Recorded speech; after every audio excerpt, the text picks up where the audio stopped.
quién lo mató? ¿Los que están detenidos?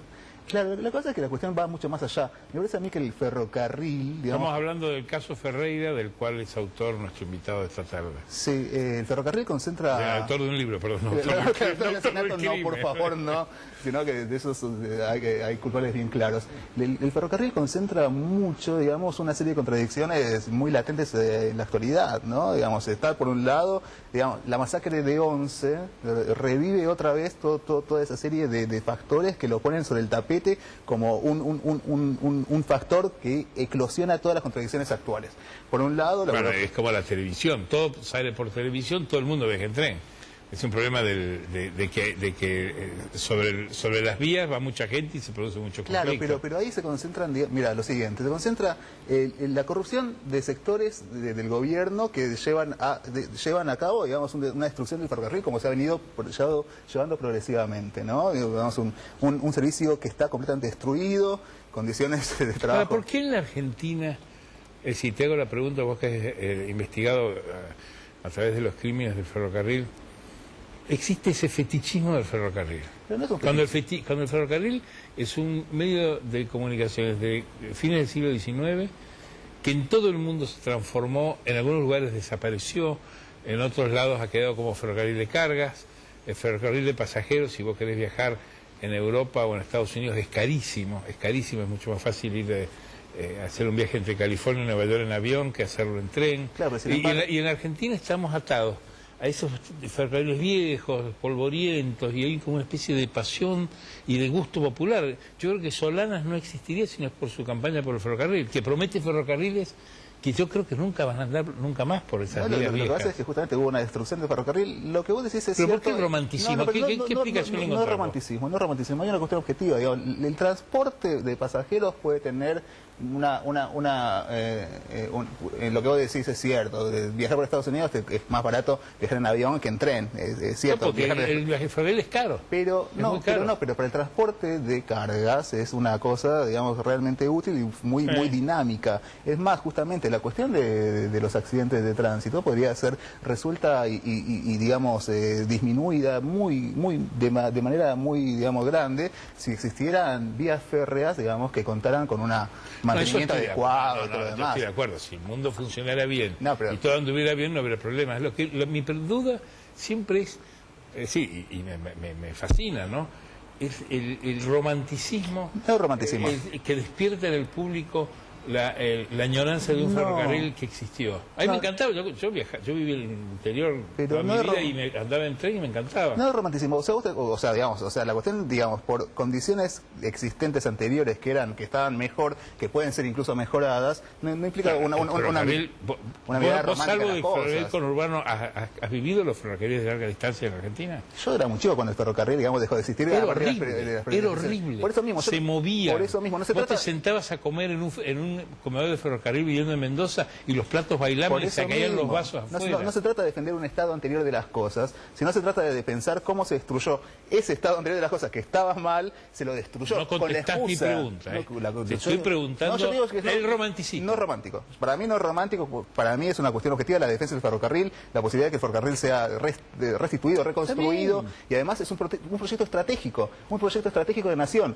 El ferrocarril responde también a un proyecto industrial de nación, a un proyecto de nación, digamos, que pone al servicio del pueblo, digamos, sus recursos estratégicos. Está bien, pero eso le corre también a los aviones. Lo mismo va a lo político. Como, por ejemplo, las campañas de Solana le han servido porque hablan de ferrocarriles y la gente como que se conmueve. Sí, es una cosa como que evoca la infancia, evoca un paraíso perdido. Pero vos te das cuenta que Solana ni siquiera llegó a las elecciones primarias. ¿No?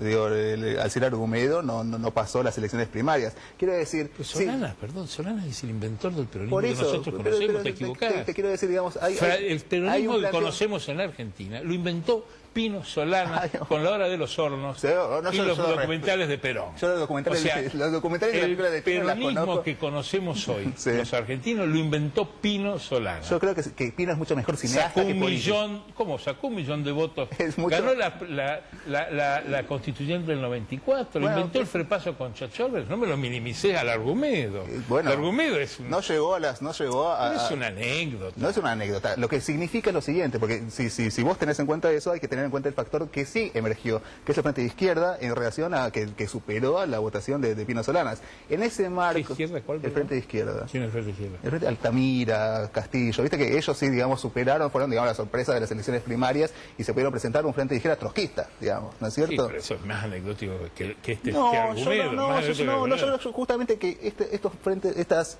cosas medio laxas e indefinidas, como lo de Pino Solanas. Quise hacer una reivindicación de Solana como el inventor del peronismo que conocemos. Con los documentales de Perón, la hora de los hornos, la actualización doctrinaria. Las horas de los hornos, los hijos de Fierro, me parecen películas excepcionales. No coincido con su político pensamiento, con su proyecto político. El peronismo que conocemos es ese, que no es el peronismo de los 70. Ese peronismo insurgente, peronismo rebelde, lo inventó Solana. Pero ese es el peronismo que conocemos. El peronismo no es hoy el kirchnerismo, este discurso medio progresista. Es un invento Solana. ¿Ah, sí? Peronismo insurgente, invento Solana, y el kirchnerismo copia eso. Bueno, es decir, sigue eso. Pero es una imagen porque el peronismo no era eso. El peronismo era Cafiero, Torcuato Fino, el viejo Tallana, Iván Isevich. Eran lo que llamábamos el peronismo de zapato café con leche. Llevar zapatos combinados blancos con café con leche. Ese es el peronismo. Pero el peronismo de hoy no es la Cámpora y las Blackberry y Puerto Madero y Vudú. No. ¿Eso no es el peronismo? No, eso está haciendo una caricatura del gobierno. No, bueno. Esos son funcionarios del gobierno que podrán estar hoy, si mañana hay una firma que lo saca, no están más. Bueno, digamos, son las partes sustentables del gobierno que lo sustentan, una parte importantísima. El peronismo de la Evita Montonera, de Cámpora y la insurgencia y el peronismo de la resistencia, es un invento del señor Solana. Invento de ficción, además, porque el peronismo no era eso, el peronismo era Cafiero. Sí. El peronismo eran los gordos de la CGT. El peronismo es ese significante vacío que llenamos a cada momento con lo que la Argentina va produciendo en cada momento histórico. Bueno, esa es una metáfora, parece Feynman. Bueno, es otro fantasioso favor, del peronismo. Feynman escribió unos masacotes gordos así, de un peronismo que nadie vio nunca. Él no sé dónde lo vio, pero una cosa medio hegeliana, horrible. Bueno, volvamos a los trenes. Sí. Vos vas a hacer la nueva edición del libro de Ferreira.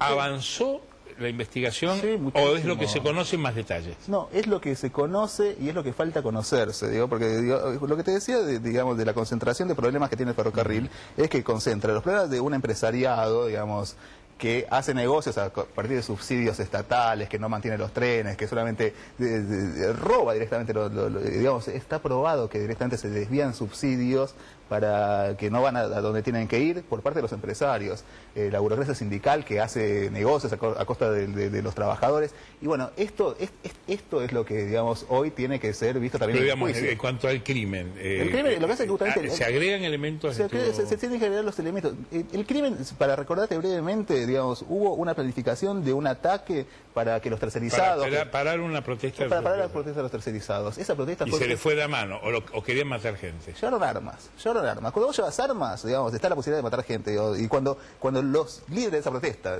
piden, porque los testigos dicen, saca los fierros, dicen que dijeron, testigos lo dicen en la causa, eso quiere decir que los líderes... ¿Y hay responsables peces gordos o por eso, digamos, chiquitaje? No, está Pedraza preso y está muy bien que esté preso. Eso lo sabemos. Ahora te estoy preguntando de lo que no sabemos. Los empresarios. Te estoy haciendo un chivo del libro. Los empresarios, bueno, yo te digo, los empresarios, falta ver cómo es posible que le hayan dado, digamos, licencia para conformar la patota a 80 trabajadores del ferrocarril, la pata empresarial que fue cómplice en la planificación de este ataque contra los tercerizados. Pero también estaba, ¿quién es el concesionario ahí? Ahí es Ugofe, que es lo Sirigliano, lo Rogio y lo Romero. ¿Vos decís que ellos armaron esa patota? Funcionarios de la empresa que deben ser investigados, que han sido denunciados, que fueron vistos en la escena del crimen, es decir, en la escena donde se conformaba la patota, no han sido llamados todavía por la justicia. Falta, digamos, analizar, investigar la pata empresarial de este crimen. Ahora, ¿vos crees, porque tu hipótesis es que hay gente del gobierno metida? Porque yo creo que el UOF y todo eso, hay gente funcionaria del gobierno.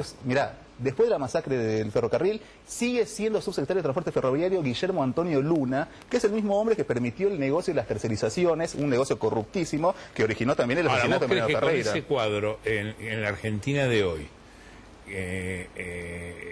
¿vos crees que va a avanzar en la justicia el caso o va a haber una presión política para aplastarlo? Yo creo que hay una doble cuestión. Más allá de que pueda haber una presión política, también hay una presión ciudadana. Yo creo que este caso conmovió mucho, digamos, el asesinato de Mariano Ferreira, la masacre del ferrocarril. Hay tanta presión ciudadana y le dan 5 de bola. No, mira, yo confío. Yo la verdad que creo que la movilización ciudadana, de la movilización social... Yo también, pero sí que no le dan bola. Yo creo en la movilización. ¿Pero quién le da bola? Yo creo, bueno, justamente se trata de eso, de que de obligar a que se le dé bola. Hay causas en las que Jaime ni ha sido indagado, como la de enriquecimiento, que no ha sido indagado. Schaubländer tampoco no lo han ni citado. Ahora sí, ahora lo van a citar, parece. No, como periodista lo primero que deberías poner en duda es el relato periodístico. Bueno. Lo que dice Clarín es que el juez piensa llamarlo después. No, información no hay ninguna. Por fuentes muy cercanas me dijeron que lo iban a llamar y que... Nadie ha dicho que lo cite. Yo en eso no creo. A mí cuando dicen lo llamarían es que alguien quiere que lo llame, pero no es porque si no te dirías, dijo el juez.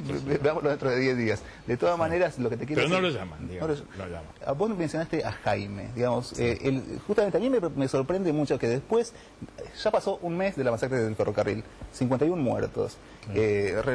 Renunció, pero no renunció ni siquiera por la masacre, por la tragedia Schiavi, sino que renunció supuestamente alegando razones de salud. Sin embargo, sigue toda la estructura ferroviaria, toda la estructura gubernamental que permitió todo esto. Eso, si vos no crees que como en tantos hechos presumiblemente delictivos, en las que hay injerencia o actuación o consentimiento o zona liberada de parte del poder político, ¿esta causa va a avanzar o va a tardar 17 años como la de las armas de Menem?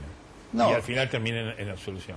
La causa de Mariano Ferreira está avanzando. Es necesario que se lleve adelante ya el juicio oral, digamos. Pero está bien, pero digamos, vos como observador, la confianza, ¿vos tenés confianza que esto lo van a tapar o yo tengo confianza porque creo que la investigación es clara y espero que la justicia sea, digamos, ante la evidencia que está puesta, digamos, sobre la mesa, es necesario que actúe y que encierre a los culpables. Digo, no hay... Vos estás sentencioso para ser un editorial de la Nación, vos. ¿Por qué de la Nación? Claro, eso que dice, debe ser, debería ser, no. Pero no, es que yo confío justamente en que, confío en esta posibilidad de la movilización ciudadana. Yo creo que causaría mucha indignación que se deje presos a Pedraza. Creo que es algo que, digamos, toda la evidencia muestra... Estás un poco voluntarista. No, son tus deseos. Sí, es cierto. Yo te pregunté una descripción cruda. ¿Va a avanzar esto o se va a morir? Va a avanzar, pero no solamente por mi deseo y por mi voluntad de que avance.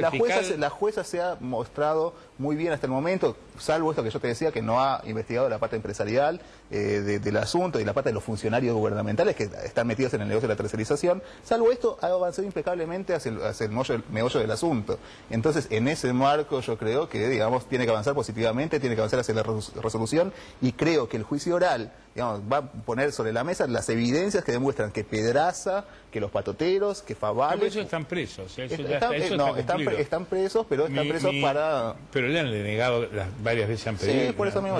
Mi pregunta es si esta dialéctica perversa que hay en la Argentina de justicia y poder político va a asumir estos hechos que son tan dolorosos y que le duelen tanto a la gente y los indignan en un lapsos larguísimos de décadas a veces en donde no ocurre nada y se diluyen y reflexionamos, bueno, una cosa es la denuncia mediática y el hecho periodístico y otra cosa es el hecho judicial.